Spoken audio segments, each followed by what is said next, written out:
Hey everyone, so one of the things you can do in this lockdown quarantine time is to play Indian games or try to learn something new. And if you are looking to teach your kids with something that doesn't require a lot of any rule book or tools or instrument or any board, so I think that maybe this game can help you pass time easily.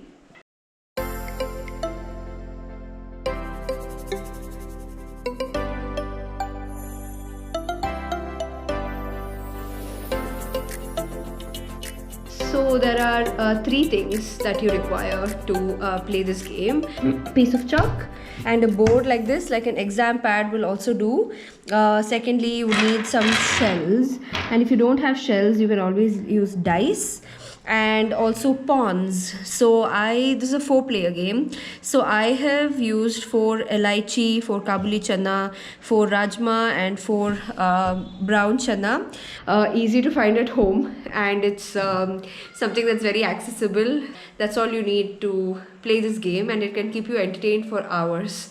So a great thing to do in the quarantine, and let's see how to start. Okay, so the first thing is you need to set up the playing area or like the board of the game, and so this is like a matrix thing, like a 5 by 5 matrix or 7 by 7 matrix that you can just draw out with a chalk.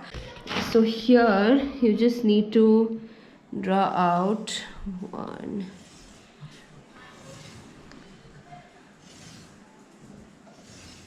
3, 4, 5. 2, 3, 4, 5. Okay, and you put out this in the center, and then each of these 4 corners. So this is like the playing area. Now we'll get into how you use the dice or the shells in this case. So for the shells, each player takes turns to throw the shells. So when you throw it or put it down like this, you count the white areas. So this right now is a 2. So if someone threw this, it would be a 3. Okay, and if someone threw this, it would be 1, and if someone threw this, it would be 4, and if someone threw this, it would be 8. Now for a 4 and an 8, you also get like a repeat turn. Okay, and now each of these pawns are assigned to each of the 4 players, and each one then takes turns in throwing these shells. So like I said, it's a 4-player game, and you use these 4 pawns assigned to each player, and each one takes turns in throwing these shells and moving their pawns. So for example, this guy here, like the Rajma guy, his objective is to take each of these all the way around, and here when you just complete one turn, then you enter inside and you complete this turn, and then you go here. Okay, that's the main objective. The first player to get all their 4 pawns into this center is the winner. The problem is, on the way while you're going, like you say you get a 2, and then next turn you get a 3, and you come here. So there are these other guys who can kill you. The squares which are marked in checks like this, these are rest houses and safe houses. So as long as you're here, no one can kill you. But when you're outside, anyone who gets a number that's suitable, like if this guy, the black chana guy, throws a 1, then he can kill you and then send you all the way back to your house. So you have to start all over again. So this involves a lot of planning and murder and killing each other on the way, and it gets very interesting because sometimes you make it all the way here and you're just waiting to throw a 2, but you keep getting the 3 and a 4. That means you can't play and you lose your turn, and then someone just comes in and kills you right there just before you're able to like reach the final point. So it can be very interesting. So this guy's journey I mapped out how he has to go. Similarly for this guy, he would have to go all the way here, and this is where he almost completes his one turn. So then he enters from this side and goes in like this, and this guy would go all the way like that, enter from here and complete his journey this way.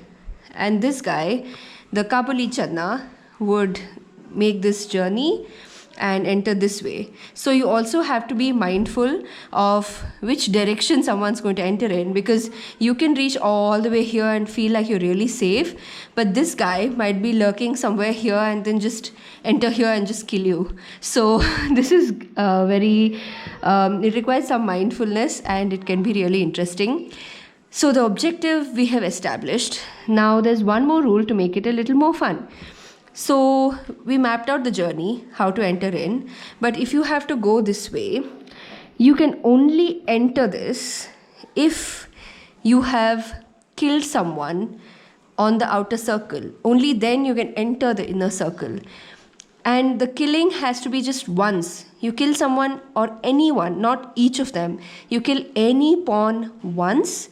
It gives you like a lifetime entry into the inner circle. So it doesn't mean you have to kill someone for each pawn to enter, like for each pawn to enter. No, you kill someone once on the outer circle, only then you can actually enter in. So if there's someone here, he has moved 2, this guy has moved 1, this guy has moved 3, and then it's your turn. You have to really pray and try to chase, and people will be also chasing you to make sure that you kill someone. And the other thing I want to point out, so like if you get like a 4 and a 2, then you kill this guy, then you're the one who can enter inside. Others will still be lurking outside. So attack, don't be too much on the defensive. And the other thing is, like suppose you throw a 4 and then you also throw a 2. It doesn't mean you have to move the same pawn. You can move one pawn for a 4. So you've got one guy to safety, and then you take the second pawn and you can move 2 there. So you know that even if someone comes from behind and kills you here and sends you back home, they're going to pass by here. So you can take revenge. So try to be safe, and for any risk, try to move the pawns which are closest home. Like for example, if you have one guy here, one guy here, and one guy here, and you get 1, you throw a 1. So it's better not to take someone who's traveled so far out, and it's better to move someone close to home. So even if someone kills you, you're just going back just 1 step and not someone who's gone all the way there. Okay, so those are some tips. And when you use dice, I mean, if you throw a 6, I don't really know what you do with that. So for this 5x5 matrix, you need 4 shells. So I think if you have dice, maybe you can mutually decide what to do when you throw a 6 or a 5. But here it's usually 1, 2, 3, 4 and 8 when you use these shells. So this can be expanded to like a 7x7 or a 9x9 matrix, or 12x12 is the biggest that I have played, and it went on for like 4-5 hours. So yeah, this can be very interesting, and I hope you all enjoy it, and let me know what you think. I hope this keeps you busy. For those of you who don't have 4 players, you can definitely start with 3 players, you can start with 2 players and see how it goes.